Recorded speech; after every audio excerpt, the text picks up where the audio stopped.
Good morning, everyone. Welcome to another edition of Wellness Wednesday. Yes, you see my hat has been, my hat has been somewhat destroyed. I just wanted you to know that even my dog was frustrated by what happened last night during the game. So that's how she took out her frustrations. But in all seriousness, and this is a serious topic, today's episode is going to deal with ways of coping with sadness, because I know we all know people who are struggling with it, with anxiety, with depression, and it is something that needs to be talked about because obviously there's still a huge stigma around it. But there shouldn't be. We should be trying to help people who are dealing with this, not shame them in any way. So I just wanted to go over some of the coping mechanisms I've actually used, because this is something that I've dealt with for much of my adult life. So I speak from experience. I would say go take a walk. If you're having a particularly hard day, get out of your house, get out of your apartment, get out of wherever you're living if you can, and just take a walk. Okay? Get in the fresh air, get out in nature. It really will help you. It'll possibly give you a different perspective. If nothing else, it'll help pass the time. Okay, and sometimes that's, what we need is help doing that. I would say sit in the sun if the sun is out. Listen to some soothing music. That often helps. You can, and this is a big one for me, you know how much I love aromatherapy and I use my essential oils. And oftentimes, if I'm feeling really sad on a particular day, I will diffuse citrus oils because they're very light and they're refreshing and they evoke very positive memories. Or just if there's a certain scent you like that makes you happy, diffuse that. It will really enhance your mood. You'd be surprised. Listen to a guided meditation. Okay, even trying to meditate, even if you're upset, if you listen to a guided meditation, that will help you take the focus off of the bad thoughts in your head, and you'd be surprised as to how much that might help you.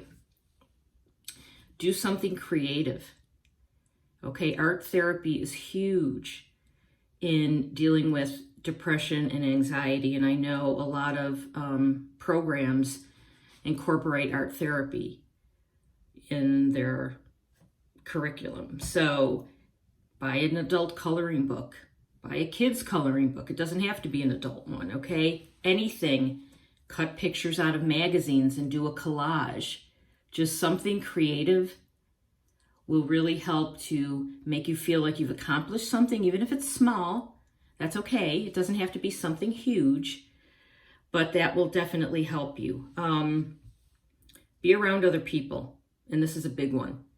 Force yourself to go out of the house and be around other people. Now, certainly in these times, that might be a little harder, so do it safely, okay? Be responsible about it, but even if you can go to a grocery store or go to a mall, maybe there's not a lot of people walking around, but just be out and around other people, and that will help you. Go to a coffee shop, again, if you can do that safely. Read a book about someone else's struggles. You'd be amazed at how that will give you a different perspective. And that's not to minimize what you're going through yourself, but it may give you greater understanding of how someone else dealt with their struggles. And that could also, help you in the meantime. Do a spring cleaning or a fall cleaning or whatever you want to call it. Get rid of stuff that's in your house and maybe is cluttering up your space. Okay, you'd be amazed again at how much better you're going to feel when you're living space is organized. You know, it's just like when your mind is cluttered with too many thoughts, that can bring you down. The same thing with your physical space. Cleaning stuff out and getting rid of things and organizing can really help you feel better and feel like you have more control over your environment. And in essence, that's going to help your mind and your emotional state.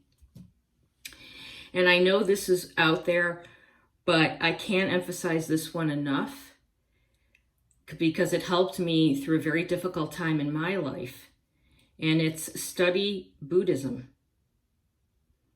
I've been very drawn to that, and I've been told when I've had past life readings that I was a Buddhist monk in a past life. So I guess it's no surprise that when I went through this difficult time, I was very much drawn to the teachings of Buddhism. I searched on YouTube for videos and talks and how to deal with certain things. And I was guided to a bunch of videos from the Sravasti Abbey in Washington State and the teachings of Thupten Chodron, which I know I've mentioned her before. So they were very helpful to me, and it really gave me a whole nother set of ways to deal with what I was going through. And they're very simple teachings, but they make a lot of sense. So I really do encourage you, if you're going through a tough time, consider either Googling her or going, like I said, onto YouTube and searching for, say, how to deal maybe with depression and anxiety or anger.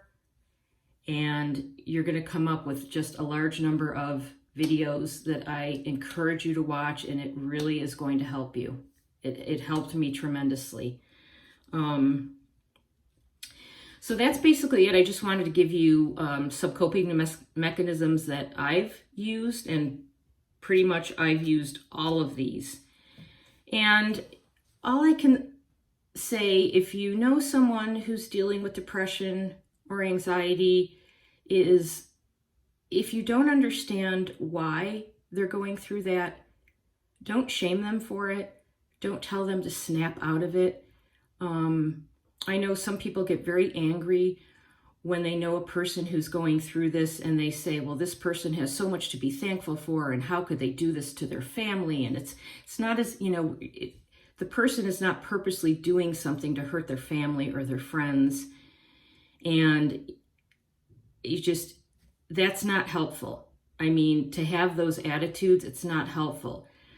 If you really want to help them, try to understand that it's just not that simple, okay? And if you don't have anything, if you can't have sympathy for them or empathy or whatever, just don't, it's better to say nothing, okay?